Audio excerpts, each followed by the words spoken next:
오늘 말씀은 로마서 3장 1절부터 18절, 제목은 의인은 하나도 없나니 입니다. 유대인들은 자신들만의 정신세계에 붙들려 있습니다. 자신들만 의롭고 자신들에게만 율법이 주어졌고 자신들만 아브라함의 자손이라는 정신세계 말입니다. 그렇지만 그런 왜곡된 사고로 인해 더 큰 책망을 받고 말았죠. 그렇다면 진짜로 유대인들에겐 그 어떤 특별함도 없는 것일까요? 그런 것은 아니라고 바울은 말씀합니다. 1절과 2절 서두에 그런즉 유대인의 나음이 무엇이며 할례의 유익이 무엇이냐? 범사에 많으니. 유대인의 나음과 할례의 유익은 범사에 많다고 했습니다. 아주 많다는 겁니다. 당연하겠죠. 하나님께서 특별하게 선택하신 민족이고 다른 어떤 민족에게도 주지 않았던 선물을 주셨으니 유익이 많아도 아주 많지 않겠습니까? 다만 그 유익을 자신들만의 전유물로 착각함으로 인해 부끄러움을 당한 것이죠. 유대인들이 갖고 있는 많고 많은 유익들 중에서 최고의 유익은 단연 하나님의 말씀을 맡은 것입니다. 세상 모든 민족 가운데서 유일하게 하나님의 말씀을 선물로 받았다면 그들은 정말로 특별한 민족이지 않겠습니까? 당연합니다. 하나님의 말씀은 생명입니다.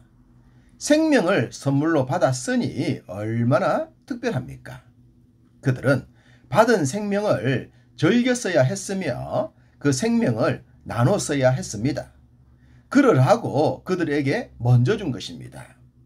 열왕기야 7장에 보면 아람 군대로 인해 포위되었던 이스라엘 백성들이 크게 굶주린 기사가 나옵니다. 이때 하나님의 큰 이적을 통해 아람 군대로 하여금 가진 모든 것을 버려두고 도망가게 만들었죠.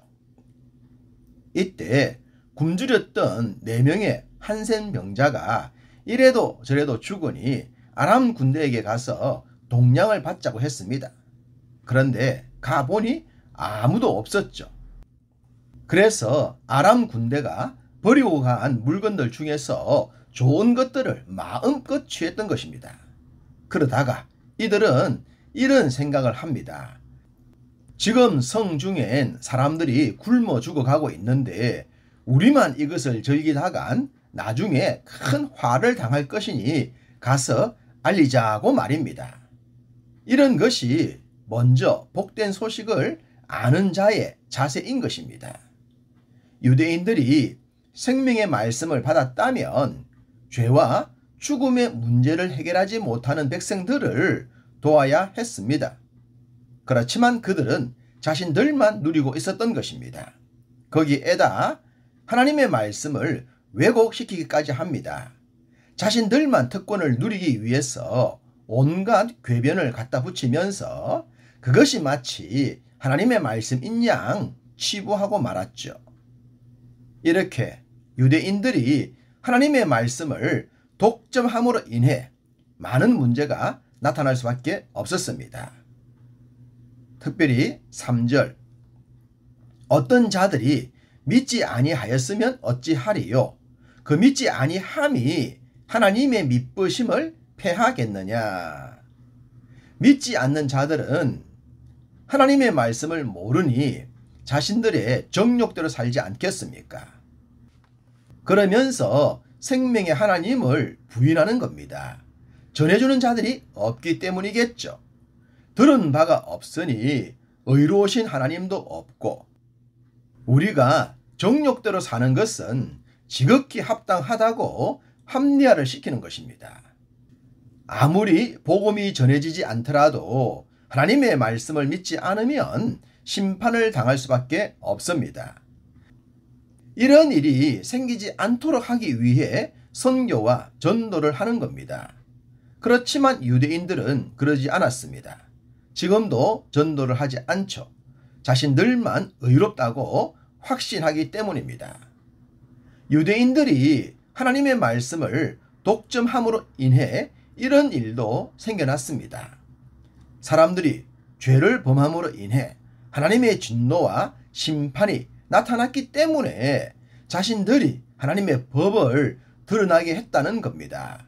그러니 자신들의 행위는 용서받아야 한다는 논리를 펴는 거예요. 그들은 용서받는 방법은 모르고 자신들이 알고 있는 행동만 했으니 그것으로 하나님의 법이 나타나도록 한 그것이 잘한 것이 아니냐는 겁니다. 언뜻 보면 일리가 있어 보입니다. 그러나 사실은 궤변이죠.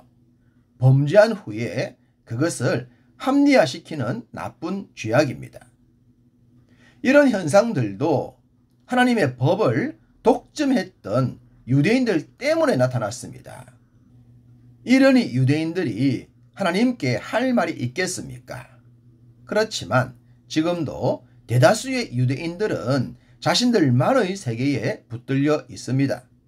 우리는 이런 유대인들을 생각하면서 왜 그럴까 받은 은혜도 모르고 그런 식으로 여길 때가 많습니다.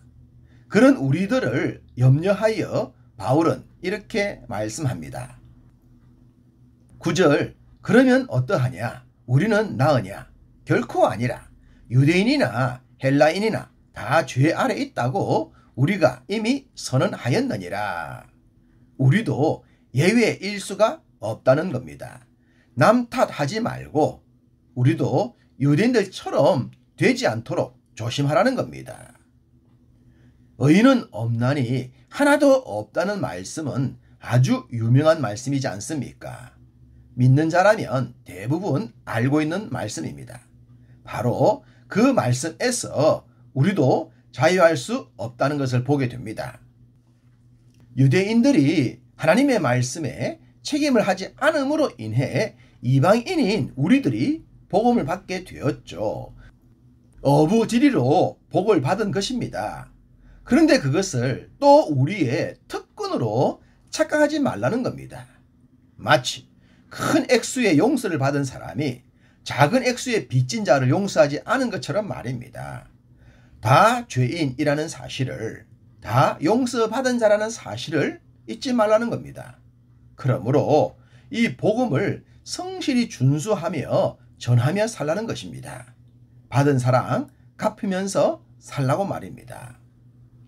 바울은 의인은 없나니 하나도 없다고 하면서 의인 아닌 자들의 형태를 다양하게 기록하고 있습니다. 11절부터 18절의 내용입니다.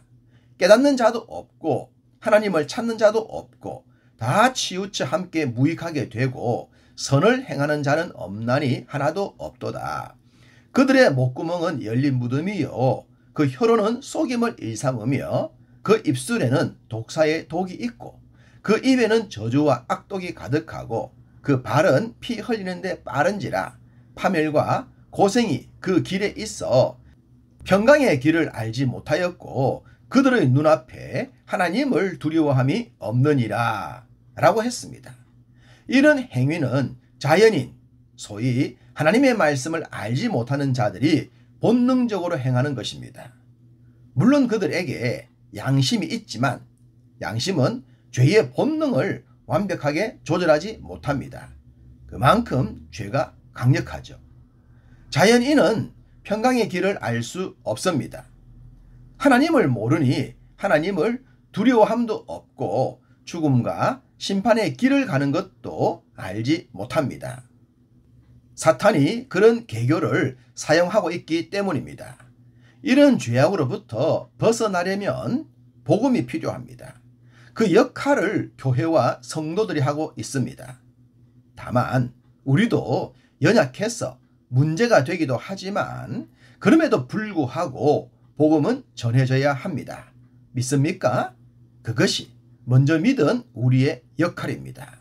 오늘도 그 역할에 성실한 우리 모두가 되기를 간절히 소망합니다.